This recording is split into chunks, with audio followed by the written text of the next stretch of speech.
मुझे बिल्कुल भी उम्मीद नहीं थी कि पूरे कॉलेज की मानी हुई कोल्ड ब्यूटी अचानक सबके सामने आकर सीधे मेरी बाहों में कूद पड़ेगी। यह नजारा देखकर वह लवसिक यंग मास्टर गुस्से से हरा पड़ जाता है। सभी को लगता है कि मेरी तो लॉटरी लग गई है, जो एक गॉडेस खुद आगे बढ़कर मेरा पीछा कर रही है। लेकिन सच तो यह है कि मैं उसे जानता तक नहीं था, बल्कि मुझे तो यह भी शक हो रहा था कि कहीं वह कोई ट्रूथ और डेयर हार गई हो, इसलिए मुझे मजाक का हिस्सा बना रही हो। लेकिन जिसकी मैंने बिल्कुल भी उम्मीद नहीं की थी वह यह था कि मेरा प्यार पाने के लिए वह पूरी रात बॉयज हॉस्टल के नीचे खड़े रहने से भी नहीं हिचकिचाती है। जिस पर यहाँ तक कि जब कैफेटेरिया की फूड ट्रॉली उसके पैर से टकरा जाती है तब भी वह वहां से हटने को तैयार नहीं होती है। इस वक्त अपनी बाहों में उसकी बॉडी की गर्माहट और सॉफ्टनेस को रियल तरीके से फील करते हुए मैं घबराकर दोनों हाथ सिर के ऊपर उठा देता हूँ और सूखी आवाज में कहता हूँ, वो क्लासमेट, क्या हम एक दूसरे को जानते हैं? तुम कहीं मुझ पर झूठा इल्जाम लगाने की कोशिश तो नहीं कर रही हो? जिस पर वह मीठी आवाज में कहती है, पति जी मुझे छोड़िए मत, मैं अब भी और केस चाहती हूँ। यह सुनकर मैं वहीं का वहीं जम जाता हूँ और तुरंत उसका माथा छूकर देखता हूँ। उसे बिल्कुल भी बुखार नहीं था। जिस पर मेरे मन में आता है, इसका दिमाग कहीं शॉर्ट सर्किट तो नहीं हो गया? तुम हान शाओयान हो ना? लेकिन वह कोई जवाब नहीं देती है, बल्कि पंजों के बल खड़ी होकर अपने गर्म और लाल होंठ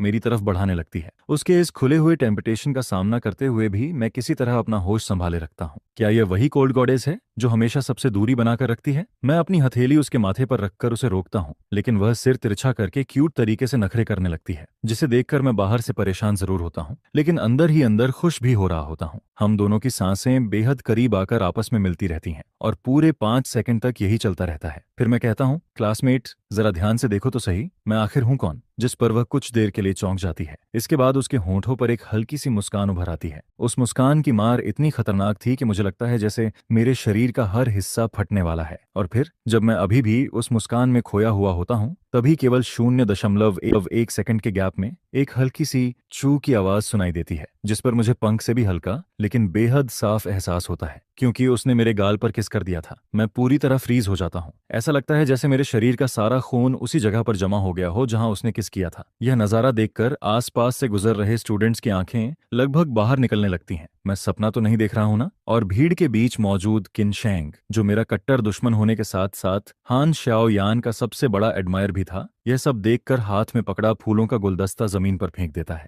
जियांगची, हरामखोर! यह कहते ही वह पागल बैल की तरह भीड़ चीर कर मेरी तरफ दौड़ पड़ता है। उसका मुक्का हवा को चीरता हुआ सीधे मेरे चेहरे की तरफ आता है, जिस पर मैं बस हल्का सा साइड हटता हूँ, एक हाथ उठाता हूँ और आराम से एक कदम आगे बढ़ता हूँ।